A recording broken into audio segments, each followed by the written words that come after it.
All right, let's talk about the Buddhist path. We hear a lot about mindfulness, we hear a lot about meditation, but what's it all for? What's the actual goal? Today, we're going to dive into the teachings of Ajaan Lee to find out.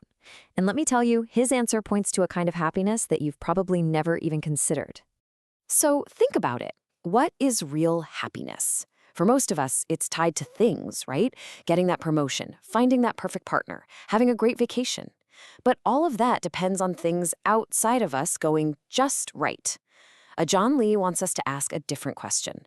What if there was a happiness that didn't depend on anything? A happiness that was totally stable, totally unshakable, no matter what was happening in your life. And this right here, this is the goal he lays out. It's a pretty radical idea, isn't it? A happiness that doesn't need a healthy body, a quick mind, or even pleasant thoughts to exist. It doesn't need praise from other people. It's completely and totally self-sufficient. So the big question is, how on earth do you get there? Well, we're going to follow Ajaan Lee's roadmap.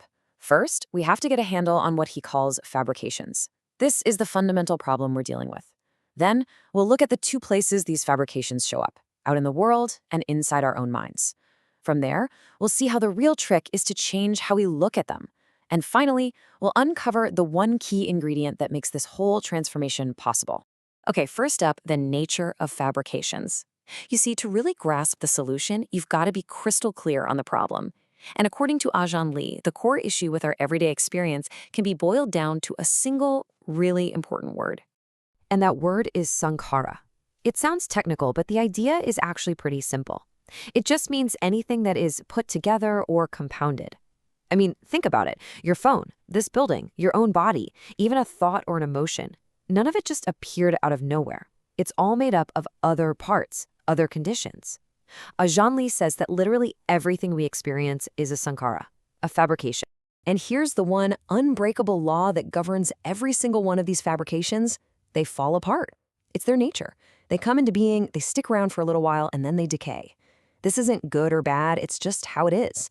And this applies to everything, from a distant galaxy to a feeling of joy that pops into your head. This constant change, this instability, is the fundamental issue we're up against. Now, what's so useful about this way of looking at things is that Ajaan Lee doesn't just leave fabrications as some big, vague idea. He splits them into two clear categories, showing us the two main arenas where we actually experience all this change. So, on one side, you have the saṅkhāras of the world. This is all the external stuff we chase: status, money, praise, pleasure, the stuff we think will make us happy. And on the other side, you have the saṅkhāras of the Dhamma. This is the internal stuff, the components of our own being, our body, our mind, our senses. The point he's making is that both are just different flavors of the same thing, unstable, temporary fabrication. And if we zoom in on these internal fabrications, well, you see they cover literally everything we think of as me.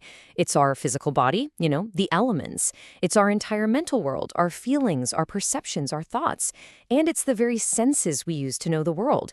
From this viewpoint, our whole sense of self is just this bundle of processes, constantly changing from moment to moment. Okay, so if everything, inside and out, is just an unstable fabrication, that can sound a little bleak, can't it? But here's the pivot. This is the crucial turn.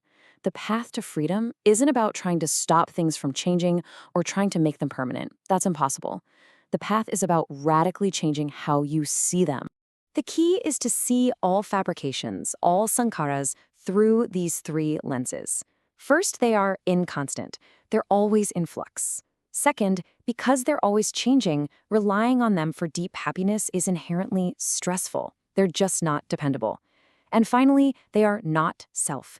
We can't actually control them. We can't just command our bodies to never get sick or command our minds to only have happy thoughts. It just doesn't work that way.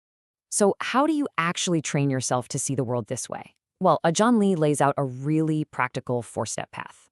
It starts with developing discernment, which is just the ability to see things really, really clearly, exactly as they are. To do that, you need step 2, to stabilize your mind through concentration. With a calm, steady mind, you can then move to step 3, which is to directly see for yourself the truth of these fabrications. And when you see that truth deeply enough, step 4 just happens. The attachment, the clinging, just starts to fall away on its own. But what powers this whole process? What's the fuel in the engine? Ajaan Lee points to one specific quality, one attitude, that drives this whole journey of seeing clearly and letting go. He highlights this one instruction, which actually comes from the Buddha's last words, appamāda sampadeta, and it translates to something like, don't be heedless or complacent. Basically, stay awake, pay attention. Don't just drift through life assuming things are solid and permanent when they're not. So what is this heedfulness, this appamāda? It's a state of active watchfulness. It's a constant refusal to be complacent. And maybe most importantly, it's the practice of remembering the true nature of all these fabrications and refusing to place your ultimate hope and trust in anything that is by its very nature going to change.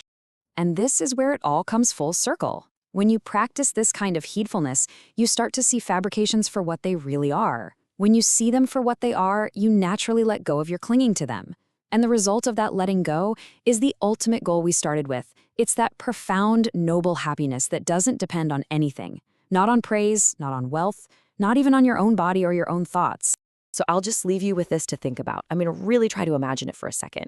If you could go through the ups and downs of life, getting praised, getting blamed, gaining a fortune, losing it, and have your deep core sense of well-being remain completely untouched, what would that freedom actually feel like? In your everyday life, what would truly change for you?